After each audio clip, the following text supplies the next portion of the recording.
dyslexia is a dash condition which impacts learners ability to dash।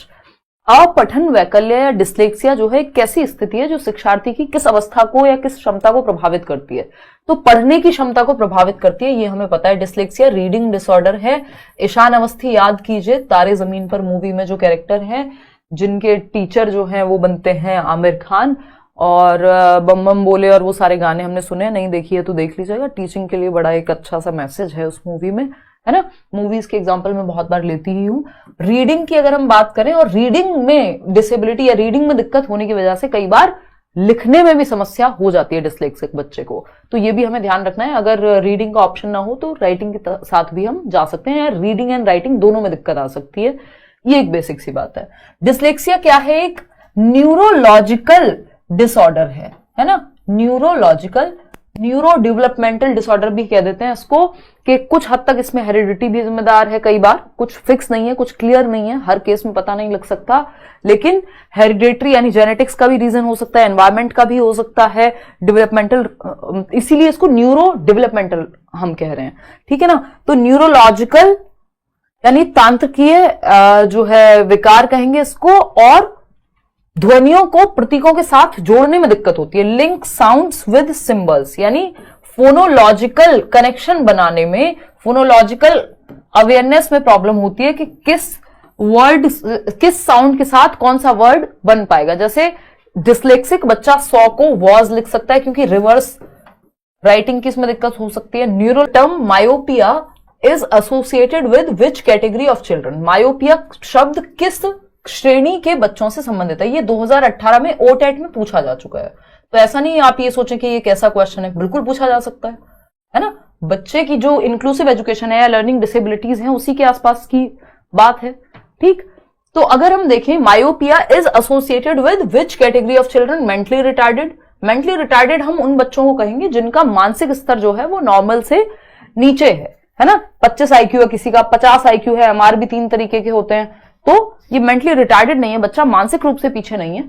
Myopia किससे संबंधित होता है? हियरिंग इंपेयर्ड नहीं, सुनने में भी दिक्कत नहीं है, ये कोई सुनने की समस्या नहीं है। मायोपिया होता है विजन में, यानी देखने में समस्या, यानी विजुअली इंपेयर्ड है बच्चा, दृष्टि बाधित है बच्चा, है ना। मायोपिया को क्या कहते हैं हम? नियर साइटेडनेस कहते हैं। नियर साइटेडनेस, नियर साइटेडनेस में क्या होगा? पास का तो सही दिखता है, दूर का देखने में समस्या होती है ना। तो इसके बहुत सारे रीजन हो सकते हैं, जेनेटिक भी हो सकता है, एनवायरमेंटल रीजन भी हो सकते हैं कि किस तरह का एनवायरमेंट रहा है, हम ठीक से वो एक सही डिस्टेंस पे कई बार नहीं पढ़ते। ओवर यूज ऑफ स्क्रीन हो सकता है, जैसे आजकल हम बच्चों को देखते हैं कि फोन में या स्क्रीन का यूज बहुत ज्यादा हो गया है, या अगर आपने ओपन एनवायरमेंट बच्चों को खेलने कूदने का मौका ही नहीं दिया नेचुरल एनवायरमेंट में, तब भी उसकी आईसाइट में समस्या आ सकती है बड़े होकर के। अगर बचपन में एक सही एनवायरमेंट तो चाहिए ना। तो ये नियर साइटेडनेस, या कहते हैं ना हम कि दूर की नजर कमजोर है, तो यानी जो अधिगम अक्षमता है, सीखने की अक्षमता है, वो किस फैक्टर से हो सकती है? हेरिडेटरी फैक्टर से, यानी आनुवांशिकता, कोई जेनेटिक कोडिंग में कुछ दिक्कत हो तो बच्चे को कोई लर्निंग डिसेबिलिटी हो सकती है ना।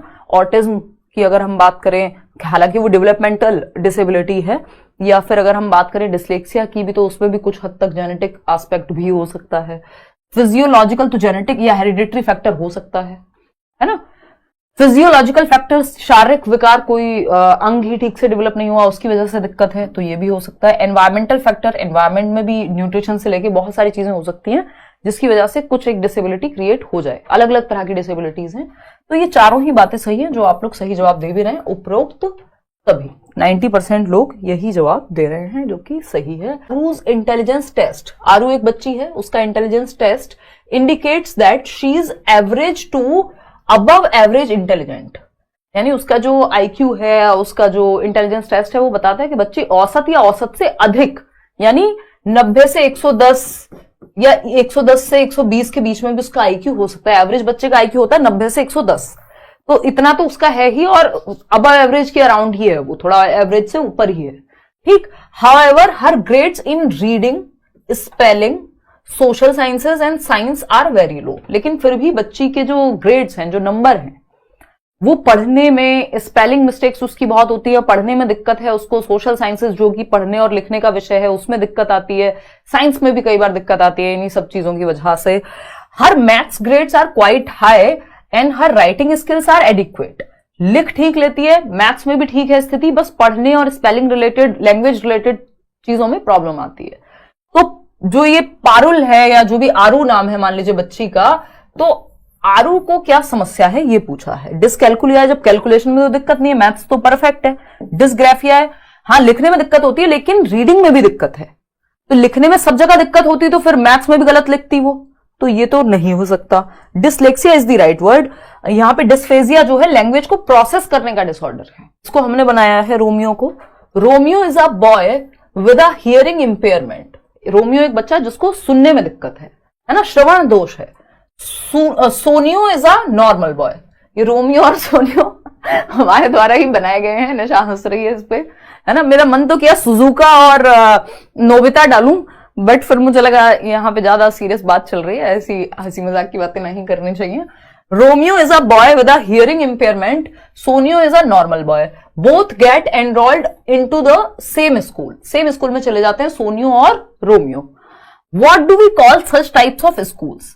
जहां पे रोमियो जिसको एक सुनने में दिक्कत है, एक सुनने में अक्षमता वाला बच्चा है रोमियो, और सोनियो जो कि एक नॉर्मल बच्चा है जिसको सुनने में या कोई लर्निंग डिसेबिलिटी है सच नहीं है, दोनों एक स्कूल में जाते हैं।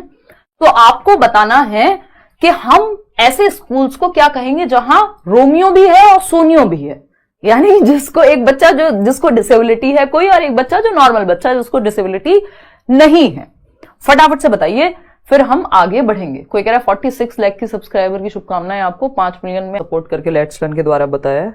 अदरवाइज मुझे खुद नहीं पता था कि 46 लाख लोग टीचिंग में हो सकते हैं, प्योर टीचिंग चैनल में, जहां हमने कभी कोई ऐसा वीडियो ऐसा सच नहीं बनाया जिसमें कोई और एग्जाम की हम बात कर रहे हैं। तो ये सेलिब्रेशन के लायक बात है, बट कर लेंगे, 5 मिलियन पे करेंगे, डोंट वरी। देखो फटाफट से इतने आप लाइक शेयर सब्सक्राइब करके 5 मिलियन पहुंचाइए इसको, फिर हम बात करेंगे ना। ये टिपिकल एकदम यूट्यूबर्स जिस तरह की बात करते हैं उस तरह की बात मैंने कर दिया। चलो भटको मत, इधर आ जाओ टॉपिक पे। कैसे स्कूल में जाते हैं रोमियो और सोनियो? इंक्लूसिव स्कूल में, जहां total two support inclusion of student having dyscalculia. वो बच्चा जिसको डिसकैलकुलिया यानी मैथमेटिक्स में गणना करने में, कैलकुलेशन में दिक्कत होती है बच्चे को। जैसे वो कैरी लेने वाला एग्जाम्पल आया था ना कि हासिल का नहीं जोड़ पा रहा बच्चा, या फिर हो सकता है वो कैलकुलेट ना कर पाए, जहां प्लस करना है वहां गुणा कर दे। इस तरह की चीजें कैलकुलेशन में दिक्कत होने वाले बच्चे को कैसे डील करेंगे, क्या इंपॉर्टेंट है ऐसे बच्चे को सपोर्ट करने के लिए। उसको भी तो पढ़ाना है ना क्लासरूम में। Set strict time constraints to finish task, यानी एक स्ट्रिक्ट टाइम बिल्कुल कंस्ट्रेंट सेट कर दो कि 5 मिनट में अगर ये वाला क्वेश्चन नहीं हुआ तो खत्म।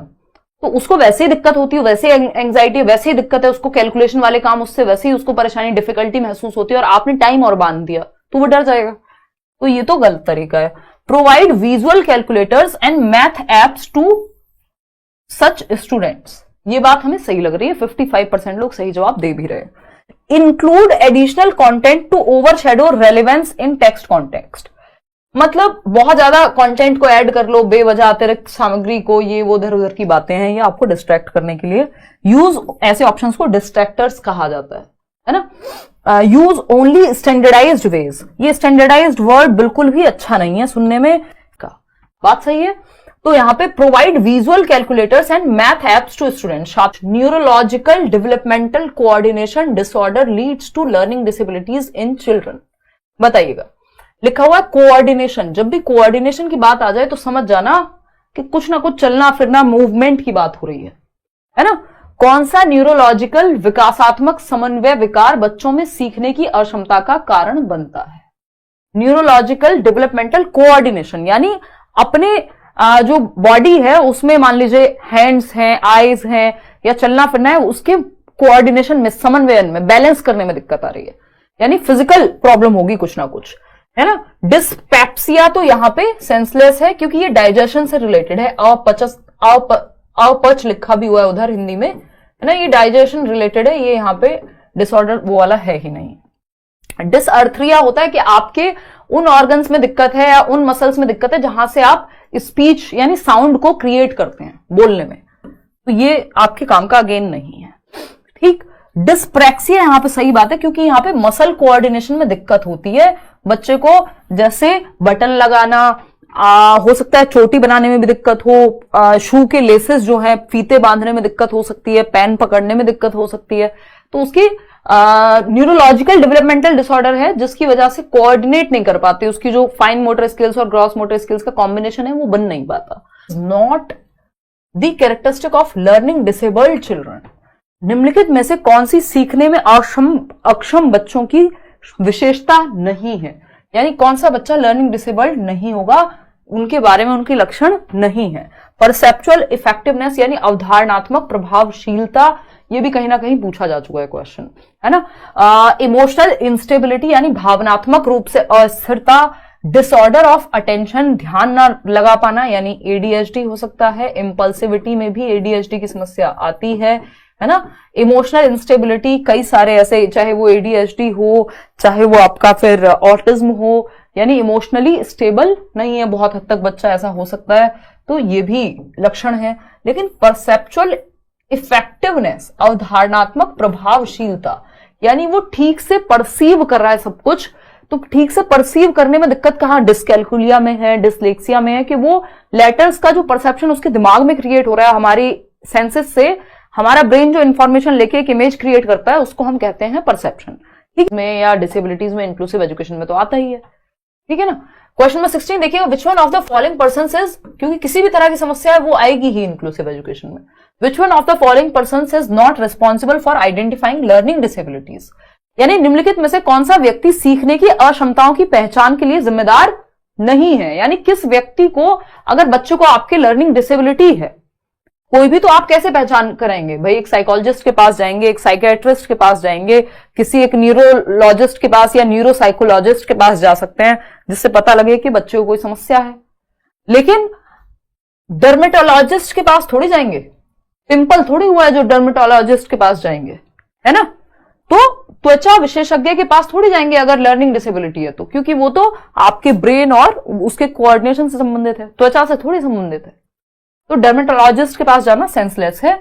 क्लिनिकल साइकोलॉजिस्ट होते हैं जो नैदानिक मनोवैज्ञानिक हैं, जो प्रॉपर बच्चे को असेस करेंगे, जानेंगे कि क्या है क्या नहीं है। साइकेट्रिस्ट हैं जो दिमाग के डॉक्टर हैं एक तरह से। न्यूरो साइकोलॉजिस्ट हैं जो कुछ हद तक जिनसे आप सलाह ले सकते हैं, कि ब्रेन और साइकोलॉजिस्ट का मिक्सचर हो गया एक तरह से, कि उन्होंने ये सब पढ़ा हुआ है। लेकिन डर्मेटोलॉजिस्ट के पास आप नहीं जाएंगे, वो सही। नोटबुक, क्योंकि जितने टाइम से आप हैं इतने टाइम में तो नौकरी ले लेते हैं लोग, देखिएगा बताइएगा, या हो सकता है नौकरी के साथ देख रहे हो आप, दोनों ही चीजें।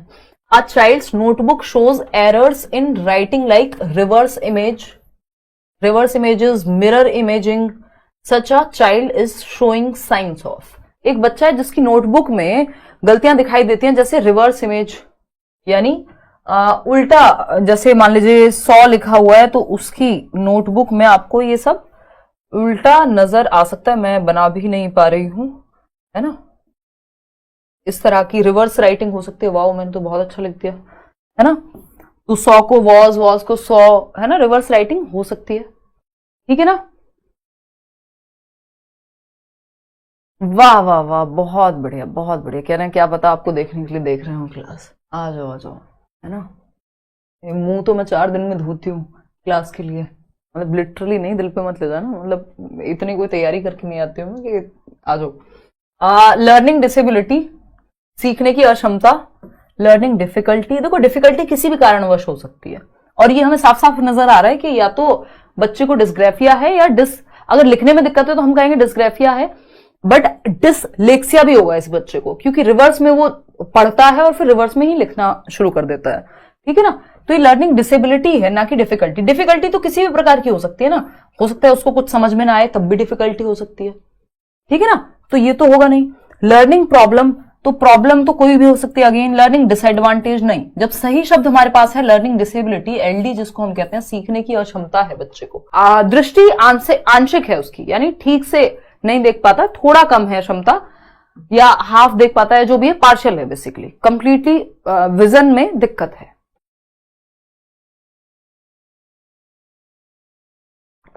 बताइए फटाफट से। क्वेश्चन नंबर 20 है, should be encourage to opt for home based education, कि उसको कहो कि घर पे बैठ के पढ़ाई करो, स्कूल में मत आओ क्योंकि तुम ठीक से नहीं देख सकते हो। तो ये हो जाएगी बेवकूफी, हर बच्चों को आप सेम स्कूल में पढ़ा सकते हैं स्पेशल प्रोविजन के साथ। नीड्स टू बी है ना सेपरेट इंस्टीट्यूशन, गलत तरीका, सेग्रीगेट नहीं करना, अलग नहीं करना, अलगाव। Segregation is against the law of nature, यानी प्रकृति के नियमों के खिलाफ है सेग्रीगेशन, तो इसलिए हम बच्चों में भी सेग्रीगेशन नहीं करते, अलगाव नहीं करते, इंक्लूड करते हैं उनको। Should become a part of a regular school with inclusive provisions, यही बात जो हमने थोड़ी देर पहले भी की थी किसी और क्वेश्चन में, कि हमें समावेशन करना है हर बच्चे का, एजुकेशन फॉर ऑल, हर बच्चे के लिए शिक्षा। तो हमें थोड़े बहुत फेर बदल करके अपने सिस्टम में फेर बदल करना है, अपने सिस्टम में चेंज लाना है, ना कि बच्चे में। हाँ, विषय शिक्षा पे एक क्वेश्चन है, inclusive education implies economically weaker section EWS quota be made available only in government schools. नहीं, ईडब्ल्यूएस कोटा प्राइवेट स्कूल्स में भी होता है कि 25% सीट्स रिजर्व रहेंगी इकोनॉमिकली आर्थिक रूप से कमजोर वर्ग के लिए, है ना। तो ये कहना गलत होगा कि सिर्फ गवर्नमेंट स्कूल्स में ही होगा, ये आरटीई कहता ही है आपका। Students with disabilities should be placed in special schools only, सिर्फ स्पेशल स्कूल में रखो, ओनली इंग्लिश पढ़ाई जाए उनको गवर्नमेंट स्कूल्स में नहीं। All children irrespective of their abilities be provided quality education, हर बच्चे को आप गुणवत्ता वाली शिक्षा दीजिए। इंक्लूसिव एजुकेशन यही कहता है, हर बच्चे के लिए शिक्षा, एजुकेशन फॉर ऑल, हर किसी के लिए शिक्षा, चाहे कोई बच्चा गिफ्टेड है, बहुत अच्छा आईक्यू है, बहुत कम है, देखने में दिक्कत है, चलने में दिक्कत है, कोई और समस्या है, लोकोमोटिव, क्योंकि पूछा ही गलत था। क्वेश्चन नंबर 24 देखिएगा, which of the following learning disability directly affects communication skills and comprehension abilities, निम्नलिखित में से कौन सी अधिगम अक्षमता सीधे संचार कौशल को और समाविष्ट करने की क्षमता को, यानी कॉम्प्रिहेंड, समझने की क्षमता को, समझने की क्षमता को, यानी मैं जो बोल रही हूं समझ नहीं पा रहा व्यक्ति, या टीचर जो बोल रहे हैं क्लासरूम में वो समझने में दिक्कत है, बातचीत में दिक्कत है, कम्युनिकेशन में सुनने, सुन के समझने, इन सब में दिक्कत है, तो ये डिसकैलकुलिया है, भाषा संबंधी विकार होगा। डिसग्राफिया है, भाई कैलकुलिया में तो कैलकुलेशन संबंधी होगा, यहाँ पे भाषा की बात हो रही है। ग्राफिया में लिखने संबंधी होगा। डिस्फोरिया है कि उत्साह में कमी आ गई है, नहीं, ये है डिस्फेजिया या अफेजिया लिखा होता तब भी बात सेम ही थी, वो थोड़ी परमानेंट कंडीशन हो जाती है। गति समन्वय वैकल्य, डिस्फेजिया, गति समन्वय नहीं होना चाहिए यहाँ पे, इसको इन्हें हिंदी में जो है आई थिंक डिस्फेजिया ही लिखना चाहिए। ये तो फिर क्या कहते हैं उसको, प्रैक्सिया का हिंदी विकल्प लिख दिया है, तो इसको डिस्फेजिया ही लिखेंगे, डिस्फेजिया, ठीक है। फोर्थ ऑप्शन यहां पे सही होगा। ये कहता है, what are the following behaviours primary characteristics of impulsivity, low attention span, fidgeting, inability to sit for long. निम्नलिखित व्यवहार किसके लक्षण हैं कि आवेगशीलता, हाइपर एक्टिव है बच्चा, इंपल्सिव है, जो मन में आता है कर देता है, किसी को मन किया चाटा मारने का चाटा मार दिया, है ना। कम समय तक ध्यान केंद्रित कर पाना, ध्यान ज्यादा देर तक नहीं, व्यग्रता, बहुत देर तक बैठने की अक्षमता, है ना। वो फिजिटिंग होता है, हाथ कुछ भी करते रहते हैं बच्चे, कुछ भी टेढ़ा मेढ़ा, तो ये सब किसके अंदर आएगा, ऑटिज्म में, गिफ्टेडनेस में, attention deficit hyper activity disorder में, या क्रिएटिविटी में? बताइए मैडम, क्या क्रिएटिविटी में लगा दूं? इतना तो गलत ये भी नहीं बता रहे। फटाफट से बताओ किस में लगाएं? क्रिएटिविटी में, गिफ्टेडनेस में, अच्छा ठीक है। और थर्ड ऑप्शन एडीएचडी, एग्जैक्टली। देखो, क्योंकि यहां पे ना चीजें मर्ज हो रही हैं, क्योंकि जो ये आपका ऑटिज्म स्पेक्ट्रम डिसऑर्डर है, इसमें होते हैं कई सारे डिसऑर्डर, मैंने बताया था एडीएचडी भी इसी से संबंधित है। अम्ब्रेला टर्म है इसके अंदर, जैसे अम्ब्रेला होता है ना उसके नीचे बहुत सारे लोग हैं, वैसा ही है एडीएचडी, इसमें एडीएचडी भी है, ओसीडी भी है, ऑटिज्म भी है। यानी रीडिंग में उसको बहुत दिक्कत थी, ईशान अवस्थी याद कर लीजिए, तारे जमीन पर। Raman, a student of class 4 has low vision, देखने में दिक्कत है, and has difficulty in reading and doing work from the text book. His teacher should, क्या करना चाहिए रमन के टीचर को, यदि बच्चे को देखने में दिक्कत है ना, लो विजन है उसका, और टेक्स्ट बुक से खुद से काम करने में दिक्कत होती है क्योंकि उसको देखने में दिक्कत है। Advise his parents to complete the work for him, ये एकदम बेकार तरीका है कि पेरेंट्स को कंप्लेन कर दो, एडवाइस कर दो, उसका काम वो कर दें, ऐसे थोड़ी होता है, पढ़ाई ऐसे थोड़ी होगी। परमानेंटली एग्जाम्प्ट हिम, उसको कह दो कि टेक्स्ट बुक से देखने की जरूरत ही नहीं है तुम्हें। Provide him with audio recorded lessons from text book, ये पॉसिबल है। Give the notebooks of his peers to him to copy the work, एकदम बेकार तरीका है ना। जो ट्रेडिशनली हमारे स्कूल्स में होता है उसको सही मत मान लीजिएगा कि यही होता है हमारे साथ, तो हम तो एक्स्ट्रा कॉपी दिलवा देते थे, नहीं। पाठ्य पुस्तक के पाठों की रिकॉर्डिंग उपलब्ध करा दीजिए। आजकल तो टेक्नोलॉजी का जमाना है, अगर बच्चे को देख के लिखने में दिक्कत हो रही है तो सुन के तो वो लिख पाएगा, क्योंकि विजन में तो प्रॉब्लम है, कानों में थोड़ी दिक्कत है। समझ पा रहे हो ना बात को? क्लियर है बात? रंजना दौद पढ़ लिए भाई आपके कमेंट। एस के चौधरी मैम हमारा नाम ले लो, ले लिया भाई।